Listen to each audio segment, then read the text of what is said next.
Olá, muito boa noite. Está no ar mais um Dando a Real. Eu sou o Leandro Demore e nós vamos juntos saber um pouco mais das figuras que movimentam as redes, a política e a vida dos brasileiros. O nosso papo reto e direto já vai começar. E aí, tá preparado? Então vamos nessa.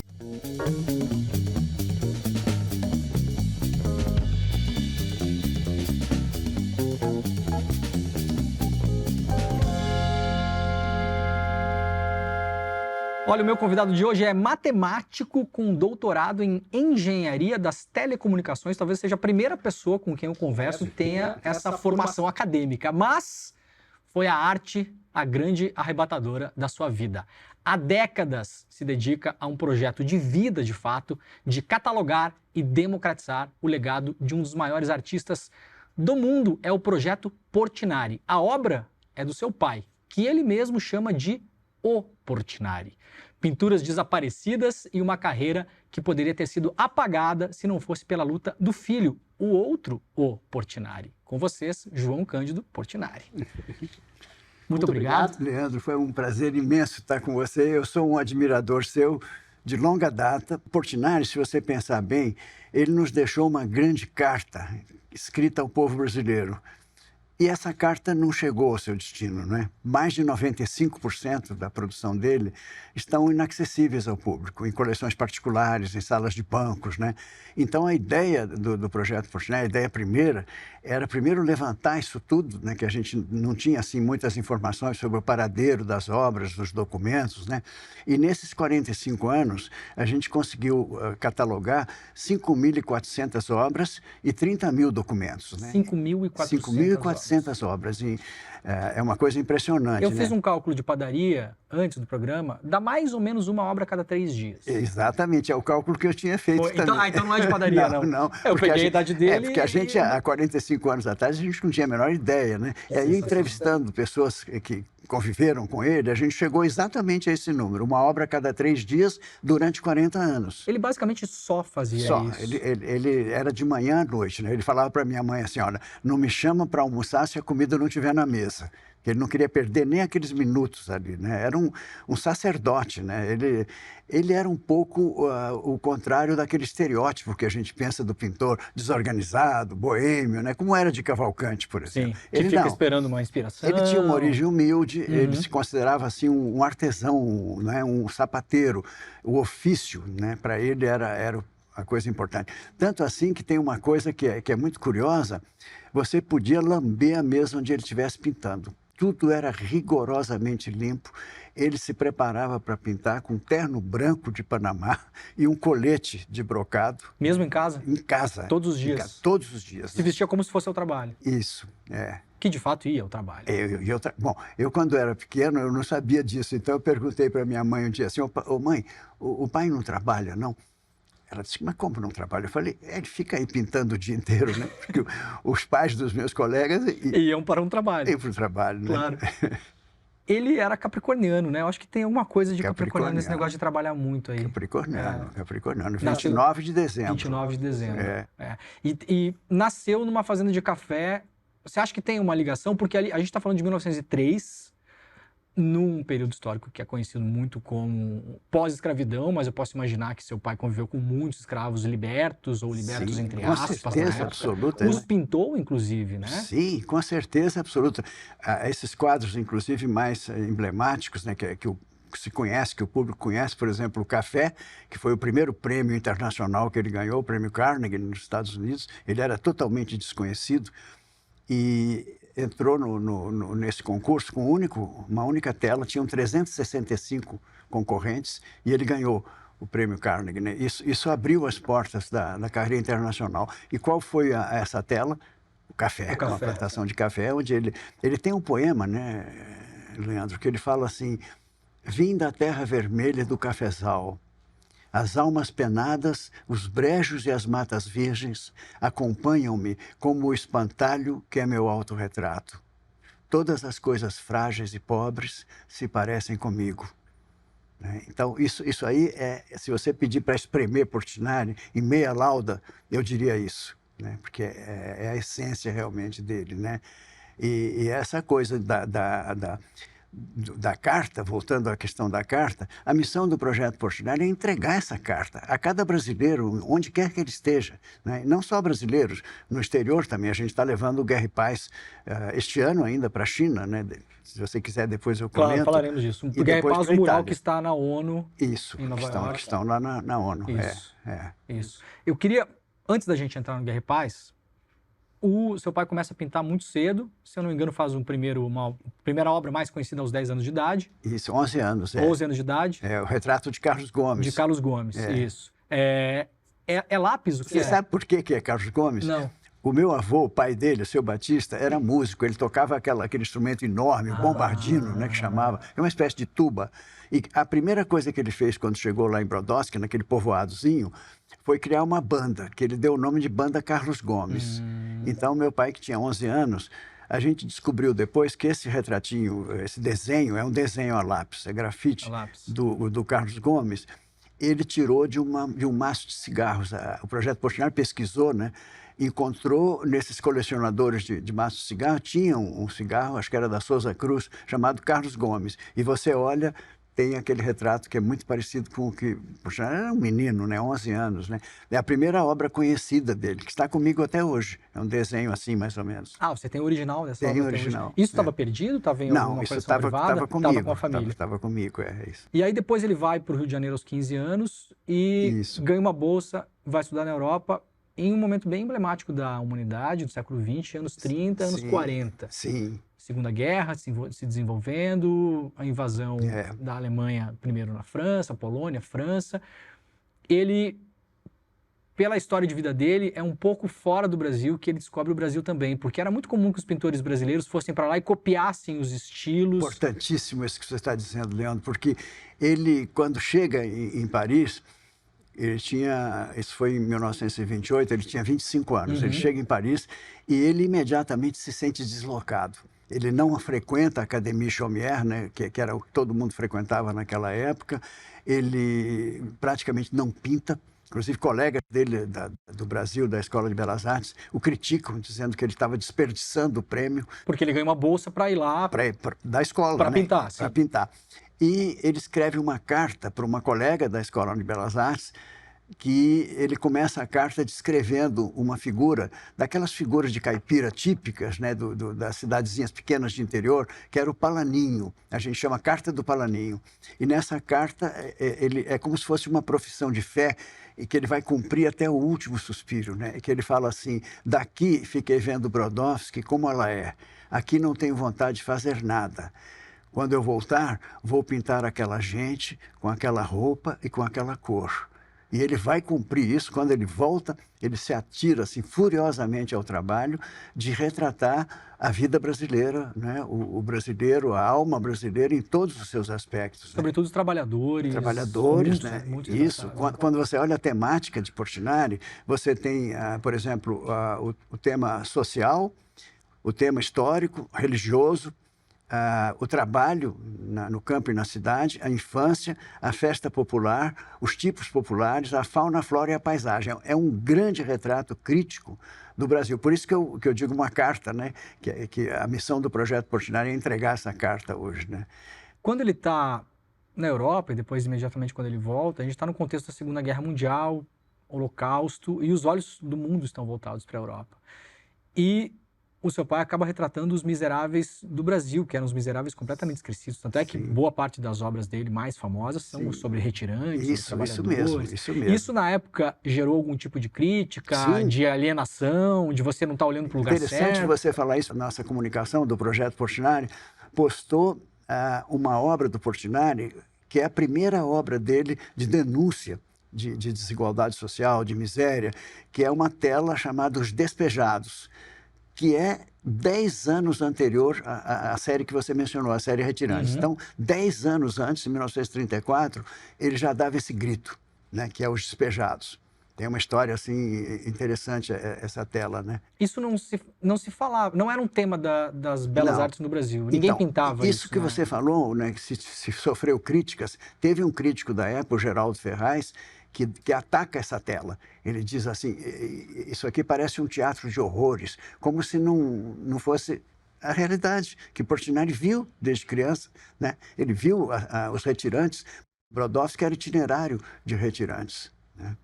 Tem até uma história quando ele vai para a Europa e ele faz uma exposição e uma pessoa importante da realeza britânica se afeiçoa da obra e pergunta para ele se ele queria comprar um quadro e fala, você tem algum com flores? Ele fala, o que ele responde? A pessoa fala, você tem algum com flores porque eu quero comprar? Qual é a resposta Ele dele? falou, não, só tem miséria.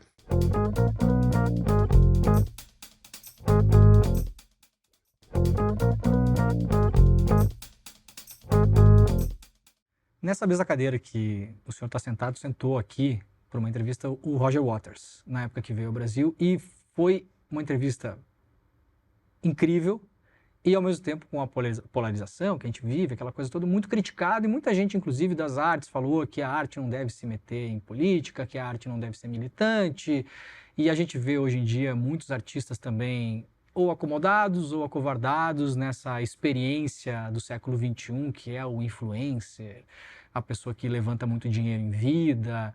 Se a gente olhar a obra do seu pai, a gente vê que é o contrário disso. Eu fico imaginando o que ele falaria vendo o que acontece no mundo das artes hoje. Claro, olha, ele tem um discurso que ele fez em Buenos Aires, em 1947, chamado Sentido Social da Arte, né? Foi para intelectuais e artistas argentinos e uruguaios, né? E ali ele fala assim, eu não conheço nenhuma arte que não esteja intimamente ligada ao povo. E aí ele fala assim, uma pintura que não fala ao coração não é arte, porque só ele a entende. Só o coração nos poderá tornar melhores. E é esta a grande função da arte. E aí, por coração, você pode entender a compaixão. Não a compaixão no sentido anglo-saxão, a compassion, né, que remete à pena, à piedade. Não é isso. Quer dizer, é a compaixão no sentido da empatia com o sofrimento do outro, né? Portinari tinha isso a um grau extremo, né? É aquilo que eu imagino que, se você tivesse que resumir Portinari em uma única palavra agora, seria compaixão, né? Compaixão com tudo que vive. Né, com o ser humano, com os animais, com tudo que vive, né? Então, ele não poderia deixar de fazer uma opção política, né? Porque diante da situação, né, que ele via em torno dele no Brasil, e tem um momento em que ele declara, né, que foi logo depois da Segunda Guerra Mundial, que ele entra para o Partido Comunista, recebe a carteirinha do Prestes, né? Sentado ao lado dele está Graciliano Ramos, quer dizer, toda aquela turma, porque tem esse lado também, né, Leandro? Os companheiros de geração dele, se você for citar, é Graciliano Ramos, Jorge Amado, Carlos Drummond de Andrade, claro. Manuel Bandeira, claro. Oscar Niemeyer, Lúcio Costa, quer dizer, toda aquela geração, né, que tomou um partido assim muito decidido, né, politicamente, inclusive. O Prestes deu um testemunho para nós que é muito bonito, em que ele fala, todos receberam a carteira do partido, né? Ele conta esse momento, né, em que ele entregou a carteira do partido, 1945, se eu não me engano. Né? Logo depois da guerra. Logo depois da guerra, Isso acabou gerando alguns problemas também para o seu pai, né? Muitos problemas, né? Muitos problemas. Eu me lembro, por exemplo, aí problemas para mim, né? Quando criança, eu morava com meu primo-irmão, que eu te mostrei aqui, o Dinho, né? E nós, no Natal, tinha uma mesa de jantar em casa, então metade da mesa eram presentes para ele e metade para mim. Então a gente ficava meia-noite ali, quando é que vai descer o Papai Noel aí, né? Então a gente acordava de manhã para ir correndo para a mesa. No ano em que ele entra para o Partido Comunista, a mesa estava praticamente vazia. Só tinha presente da minha mãe e do meu pai. Ah, é? Quer dizer, aqueles amigos ricos que ele tinha... Sumiram. Sumiram naquele momento. E ele falou que ele não se incomodava com isso, porque aqueles que sumiram é aqueles que não entendiam a arte dele, né? Isso tem uma questão também, a própria questão do Guerra e Paz, que é um mural que a gente comentou antes aqui, que está na ONU, que, aliás... viaja para a China esse ano, isso. Né, muito elogiado no mundo todo. O próprio secretário-geral da ONU, Ban Ki-moon, anos atrás, falou. Isso mesmo. O seu pai não pôde ver a inauguração do mural em Nova York. Isso foi uma coisa que magoou ele profundamente, né? Porque ele morreu sem ver os seus painéis instalados. E veja, Leandro, foi um presente do Brasil às Nações Unidas, né? Respondendo a um apelo do secretário-geral na época, que era um norueguês, o Trygve Lie, né? E, mesmo assim, ele tem o visto americano negado, né? Embora a ONU seja um território internacional, ela está lá em Nova York. Ele pinta no Brasil e isso é levado para lá? Pinta no Brasil. Ele queria pintar lá, porque são 14 metros de altura, sim, pesa 2 toneladas aqui, né? Em madeira de 6 centímetros, né? Mas não conseguiu. Quer dizer, não é que ele não conseguiu. Os Estados Unidos colocaram uma condição para dar o visto que ele considerou inaceitável, que era de que ele declarasse não ser comunista. Então ele disse, então não tem conversa. Né? Isso que ano foi? Isso foi em 52. Isso é macartismo já? Macartismo, pleno macartismo. Pleno macartismo. Né? Inclusive, seja feita a justiça, quer dizer, o Itamaraty, na figura de um grande embaixador, que era o Jaime de Barros, foi quem lutou para que os painéis fossem de fato instalados. Porque quando eles seguiram para lá, eles passaram um ano encaixotados. Meu pai estava assim, preocupadíssimo que pudessem se estragar, não é? Porque havia um movimento, né, na ONU de não instalá-los. Porque o seu pai era comunista. Porque ele era comunista. E nos Estados Unidos, nessa época, havia uma perseguição Uma perseguição. E aí o Itamaraty foi... Né, houve um momento em que artistas intelectuais brasileiros fizeram uma campanha até para que a ONU devolvesse o presente, já que estavam tratando dessa maneira. Né? Mas, felizmente, foram instalados sem a presença dele. Né? Inclusive, a instalação foi feita sem jornalistas, sem outros artistas, não convidaram ninguém, só tinha o pessoal da ONU mesmo ali. Tem uma carta do embaixador Recupero, para o embaixador Recupero, né? De uma colaboradora de Portinari, porque ele pediu para contar como é que tinha sido a inauguração, e ela conta isso. Né, que não tinha absolutamente ninguém, que ninguém foi avisado, que ela soube por acaso quando esteve no consulado americano lá. Eles esvaziaram o evento propositalmente. Esvaziaram o evento. Agora, você pensar, tem um outro aspecto que é menos conhecido, é que Portinari estava já muito doente com a intoxicação pelo chumbo que tinha nas tintas daquela época, né? E ele foi aconselhado pelos médicos a parar de pintar. Tem até uma matéria que saiu, acho que no jornal Carioca, em que a manchete é assim, estou proibido de viver, porque para ele pintar e viver eram sinônimos, né? E, apesar dessas recomendações, ele resolveu continuar pintando, sabendo do risco, né? Tanto que morreu pouco tempo depois, né? E mesmo apesar desse sacrifício, né, não houve essa sensibilização de tê-lo presente lá, ou pelo menos que ele visse alguma vez os seus painéis instalados. Ele nunca conseguiu ver os seus painéis erguidos, a não ser no Teatro Municipal, quando foi inaugurado no Rio de Janeiro, né? Porque houve um clamor para que as obras não fossem para os Estados Unidos, sem que o público brasileiro tivesse uma chance de ver. E o presidente era Juscelino, que era muito amigo de meu pai. E eu me lembro, eu estava lá nessa noite, eu tinha 17 anos no Municipal inteiro apagado, com aqueles dois gigantes no palco, assim. O Carlos Drummond de Andrade escreveu uma crônica maravilhosa sobre isso, né? E eu me lembro que no dia seguinte, um jornal carioca, o Correio da Manhã, sai com uma manchete assim: agora eles irão definitivamente para a ONU. Quem quiser vê-los, que vá a Nova York. E eu me lembro, eu com meus 17 anos, aquilo me... Sabe, fiquei com aquilo entalado, porque quantos brasileiros têm possibilidade de ir a Nova York? Então, eu a vida toda fiquei com esse sonho que parecia impossível, e era impossível, de trazê-los para o Brasil, né?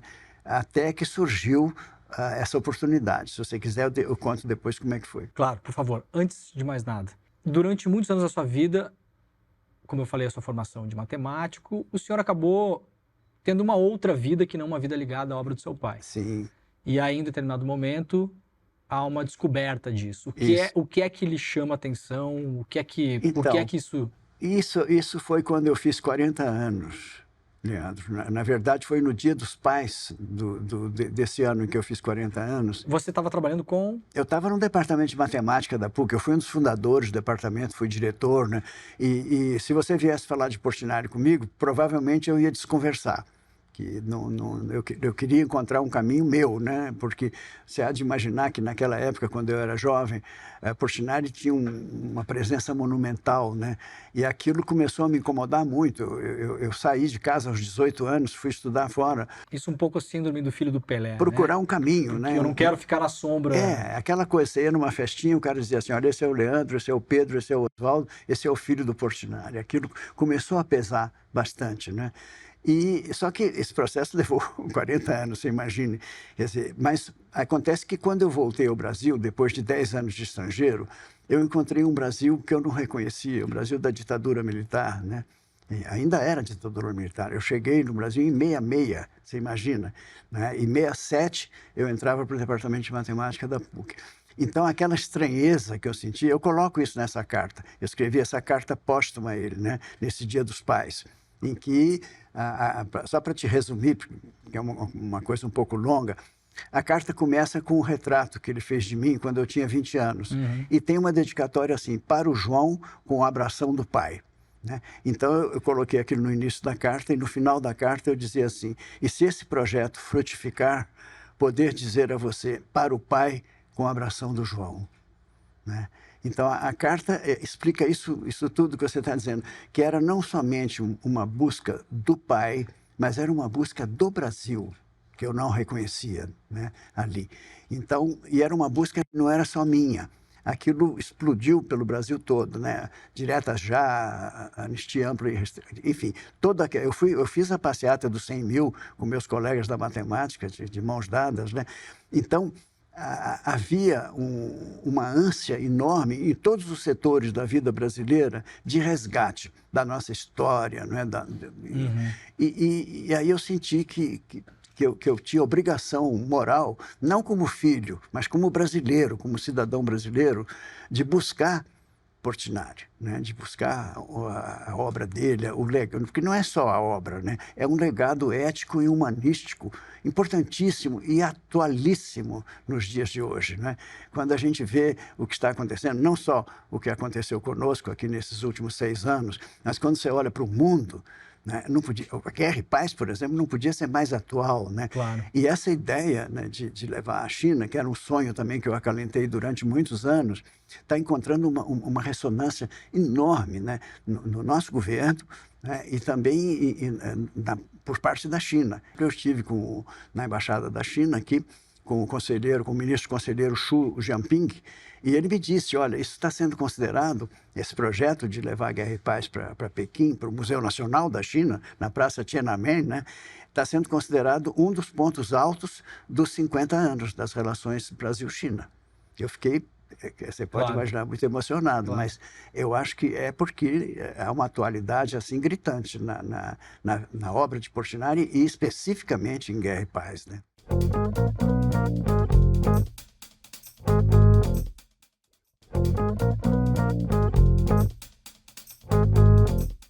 Quando você decide olhar para a obra do seu pai, qual era a situação na época e qual é a sua decisão? Quer dizer, a imagem dele durante a ditadura, no final da ditadura, por ele ter sido ligado ao Partido Comunista, amigo do Luiz Carlos Prestes, eu posso imaginar que era uma imagem já bastante deteriorada pela própria ditadura, Sim, esquecido propositalmente. Ele foi atacadíssimo. Muito atacado, muitas das suas obras não estavam em acesso público, e aí, qual é o percurso? O que você decide fazer a partir daqui? Então, a primeira coisa, Leandro, é a humildade, né, de me ver diante de um projeto para o qual eu não tinha nenhuma qualificação. Eu vinha da área de exatas, né, e o projeto se situava na área de humanas, sociais, né, que eu não tinha assim, nenhuma experiência. Não havia também experiência formada no Brasil para esse tipo de trabalho, para você fazer um levantamento minucioso, completo, da obra, vida e época de um personagem. Né? Você não encontrava pessoas. Eu contratei museólogos, eram os primeiros museólogos, a museologia estava começando, historiadores de arte, documentaristas, né? E não havia também um registro, né, como eu disse, do paradeiro da maioria das obras. Vocês não tinham a menor ideia de onde estavam as obras? Não tínhamos ideia. A gente sabia que estavam espalhadas. Fizemos aquele cálculo que você fez no papel de padaria também, que era uma obra a cada 3 dias. Então, deviam ser mais ou menos 5.000 obras, espalhadas em todo o território brasileiro no exterior. E como vocês fizeram para descobrir aí tem isso? uma coisa extraordinária, porque as pessoas às vezes diziam assim, o Brasil não tem memória, o Brasil não apoia a cultura. No nosso caso, não. Nós tivemos uma solidariedade maciça da sociedade brasileira, de todas as cores políticas. Realmente, eu vou citar 3 exemplos para você ver que eu acho que em nenhum país do mundo aconteceriam, né? Primeiro, a maior empresa aérea da época, que era a Varig, mandou circular a todas as agências Varig no mundo inteiro, pedindo que em cada local a agência Varig funcionasse como uma filial do Projeto Portinari, localizando obras, documentos, fazendo a logística das visitas aos locais onde estavam esses conteúdos. Mas né? aí as pessoas poderiam informar na agência que sabiam onde estavam as obras. E ela centralizava para nós todas as informações. E vocês poderiam viajar para buscar essas obras. Além de pagar as passagens para o fotógrafo e para a pesquisadora, que ia no local. Né? Era sempre feito em loco, né? Você fazer a documentação. Esse é um exemplo. Segundo exemplo, o Itamaraty mandou circular a todas as missões diplomáticas no mundo inteiro, pedindo que em cada lugar a embaixada, o consulado, a missão comercial fizesse a mesma coisa que a Varig fez. Né? E terceiro, uma das maiores empresas de comunicação brasileiras, que era a Globo, né? Mandou uma campanha de chamadas em rede nacional e chamadas regionais da Fundação Roberto Marinho, pedindo que a pessoa que tivesse alguma informação sobre uma obra ou um documento escrevesse para Projeto Portinari, Caixa Postal 500, Rio de Janeiro. A gente recebeu 4.000 cartas ali, com indicação de tudo que você possa imaginar. Né? Depois, a ONU e a Unesco também, eu fiz um pedido a eles, também fizeram nos seus veículos de comunicação uma chamada. E aí começou a chegar muito material. Né? E onde estavam essas coisas? A maioria no Brasil. Né? Eu acho que fora a gente tinha levantado cerca de 300 ou 400 obras. Mas estavam em lugares inusitados ou estavam em coleções privadas? Tinha coisas inusitadas. Por exemplo, tinha uma obra que ele fez, uma obra de juventude, né? Mas que foi a primeira obra dele com temática nacional, que era o Baile na Roça. Né? Ele faz com 20 anos. E a Escola Nacional de Belas Artes, que era muito rígida, muito conservadora, recusa o Baile na Roça. Ele vende, uma pessoa, ele era um rapaz pobre, né? E passa a vida inteira procurando e morre sem a emoção de encontrar o Baile na Roça.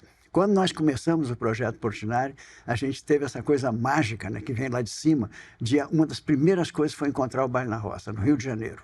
E onde estava? Imagina, estava numa coleção particular de um grande industrial que acabava de falecer, né, que era o Peixoto de Castro, e ele era um homem assim recluso, então não era uma pessoa de vida social, e foi chamada uma restauradora do patrimônio histórico para levantar a coleção dele. Quando ela chega lá, ela encontra uma obra suja, rasgada, com uma assinatura ilegível. Né? Ela teve dificuldades em identificar, e aí nós tínhamos, a Globo tinha feito um Globo Repórter especial sobre Portinari, que o diretor foi um grande documentarista brasileiro, que foi meu colega, inclusive, que era o Eduardo Coutinho. Coutinho, claro. Ele fez esse grupo. E aí eu pedi, Eduardo, você não conseguiria colocar? Nós tínhamos uma foto em preto e branco do Baile na Roça, bem estragadinha. Coloque nesse programa e diga que o Projeto Portinari está buscando essa obra. Né? E aí aconteceu o imprevisível. Né? Essa pesquisadora viu o programa e identificou que aquela obra que ela estava tentando identificar era a obra da fotografia. Ela já estava mexendo com a obra sem saber que era de Portinari. Aí me telefonou na semana seguinte, eu atendi, ela disse, olha, eu acho que eu encontrei o Baile na Roça. Eu pensei que fosse um trote, né? Não é possível, eu falei. E era. Aí foi a equipe toda do projeto, ali debaixo do viaduto Paulo de Fronten, na rua Santa Amália ali, e estava lá o Baile na Roça. Isso foi um dos exemplos, assim, de emoções que a gente, ao longo de todo o percurso, né, de encontrar obras, cartas, documentos, né, fotografias de época. A gente fez um programa de história oral que registrou 130 horas de depoimentos de Luiz Carlos Prestes, Oscar Niemeyer, Lúcio Costa, Drummond, Jorge Amado, enfim, todos os que nós conseguimos pegar em vida, porque alguns já tinham partido, Sim. né? Como Graciliano, Manuel Bandeira já tinham partido. Isso nessa ideia de reunir e dar acesso, essas Sempre. coisas, claro, foram evoluindo a partir dos anos 70, Isso. mas hoje, por exemplo, tem muita coisa que já está digitalizada, Sim. de acesso. A gente, vamos dizer, o desenlace desse primeiro momento foi o catálogo da obra completa do Portinari, o Raisonné, em 5 volumes. Né? Ali você tem quase 5.000 obras. Faz exatamente 20 anos, este ano, do Raisonné, e nesse período, de lá para cá, apareceram mais 400 obras novas. Então, nós estamos pensando agora em fazer uma edição que inclua essas obras que apareceram. Né?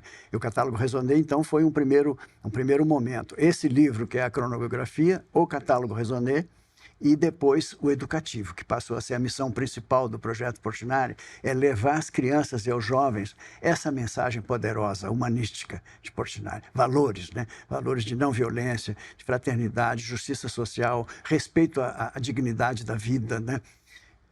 Você passar isso para as crianças têm uma aptidão enorme de percepção de imagem, às vezes maior que a do adulto. Até eu testemunhei crianças vendo coisas que eu não tinha visto, né, nas obras. Elas ficam impressionadas? Muito. Porque a gente tem a noção que as crianças estão no tablet, no celular. Olha, é uma pergunta que eu tinha guardado Você aqui. não imagina. Olha, eu me lembro, posso citar um exemplo? Claro.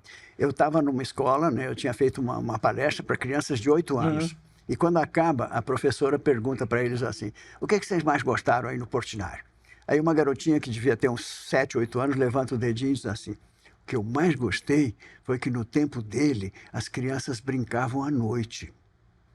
Olha que coisa, que percepção, porque tem quadros que tem as crianças brincando com as Três Marias e o Cruzeiro do Sul no céu. E aí aquilo me chocou, porque eu disse, puxa, isso é um depoimento sociológico, quer dizer, hoje as crianças não podem brincar na rua. Estão trancadas eu brinquei em casa, na rua. claro. Depois do jantar, tinha para o largo brincar, né? E elas estão trancadas ou por a questão da violência ou estão na televisão ou no celular, não é? Então, olha a observação de uma menina de 7 anos. Então, eles se ligam muito. Eu teria muitos exemplos para te dar sobre isso, sobre a eficácia desse educativo e a aptidão que as crianças têm de absorver esses valores, né, através da obra e da vida de Portinari também, que a gente não se limita à obra. Claro. A gente está chegando ao final, mas eu quero fazer 2 perguntas muito rápidas e falar do livro. Já que a gente está falando de infância,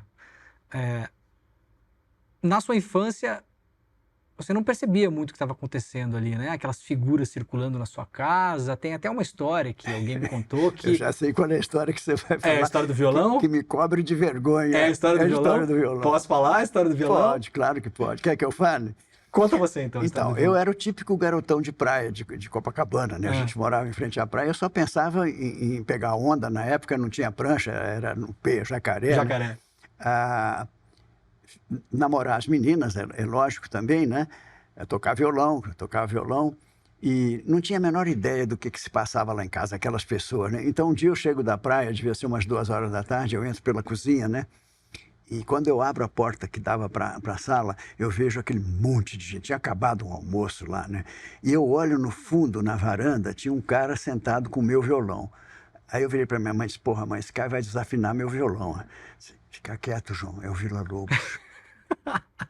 Eu conto isso com muita vergonha, né, Leandro? Não, mas você não tinha obrigação nenhuma de saber. Eu era um também, menino, época, né, de praia, né, quer dizer, então, isso eu custei muito a entender, não é?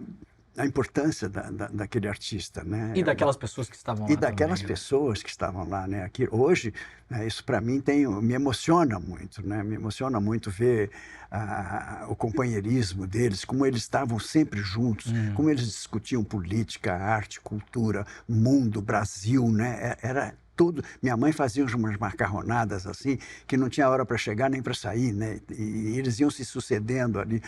E aquilo ficou gravado, mesmo que eu, quando criança, não tivesse essa percepção, ficou gravado, né? Passou, de alguma forma subliminar, aquilo me impregnou, não é? E isso fez parte vamos dizer, desse impulso de fazer o projeto Portinari. Você tem esse violão que foi tocado pelo Villa-Lobos ainda, não? Não tem eu mais. Acho que não, esse daí eu não tenho mais, não. Eu tive outros violões depois, mas esse aí acho que se perdeu nos tempos, né? A gente está acabando. Você me trouxe esse presente. Tem então uma dedicatória para você aqui, ó. Sensacional. Mas é um livro, praticamente, essa dedicatória. Não, eu vou ler privatamente depois, claro, mas já te agradeço de antemão. Tá lindo o livro. O que é que tem aqui? Que tipo de trabalho tem aqui? Se as pessoas conseguem também acessar esse livro. Você falou que acabou de sair do forno. Acabou de sair do forno, é uma nova edição de um livro que foi fruto dos primeiros 25 anos de trabalho do Projeto Portinari. Foi publicado em 2003, né? E, portanto, está fazendo 21 anos agora. E nesse livro, o que a gente fez? A gente pegou a massa documental, esses 30 mil documentos, e fomos olhando um por um e colocando o ano. Por exemplo, 1940, Carlos Drummond de Andrade declara. E aí a gente dá a fonte, Jornal do Brasil, data tal. Aqui não tem nenhuma opinião do Projeto Portinari, são só fontes primárias. Quer dizer, então é um documento fidedigno da trajetória de Portinari. Então são as obras dele intermeadas com cartas, com fotografias de época, depoimentos em jornal. Isso tudo. E o título é um título que as pessoas podem achar curioso, né? O Lavrador de Quadros. Isso aqui, a explicação para isso é que o Antônio Calado, que foi o biógrafo de Portinari, fez a seguinte observação. Portinari lavrava a sua plantação de quadros como seus pais haviam feito com o café, de sol a sol. Então a gente disse, é o lavrador de quadros. Tá aqui você vê uma paisagem típica lá de Brodowski, né? Eu brinquei muito nesses matos aí, né? E aqui o espantalho, que é o meu autorretrato, como ele dizia, né? Isso vai estar disponível? Isso vai estar disponível. Essa aqui é uma edição, como eu disse a você, patrocinada pela Fundação Instituto Cultural Vale, né? Mas a gente está pensando em colocar, inclusive, no nosso portal. A gente tem um portal que eu acho que, se você me permitir dizer, lógico. é o www.portinari.org.br. É só lembrar que não é .com. .org.br. É coisa muito fácil, né? portinari.org.br. Ali você tem tudo. A gente colocou, tem muito mais do que tem aqui, do que tem no catálogo Raisonné. Ali você tem as 5.400 obras, toda a documentação, e está aberto gratuitamente a pesquisa. Todas as imagens e textos que estão ali, a pessoa pode baixar para o seu computador gratuitamente também. Faz parte, né, dessa prioridade que a gente tem. Você falou muito bem que democratizar Portinari não é incensar Portinari ou qualquer coisa encomiástica, né, que se poderia imaginar, não. É colocar Portinari no colo de cada brasileiro, onde quer que ele esteja, e dar esse acesso irrestrito. Essa é a missão do Projeto Portinari. Parabéns. Muito obrigado, viu, Leandro? Muito obrigado. Obrigado a você. Foi excelente. Que trabalho inacreditável. Espero continuar.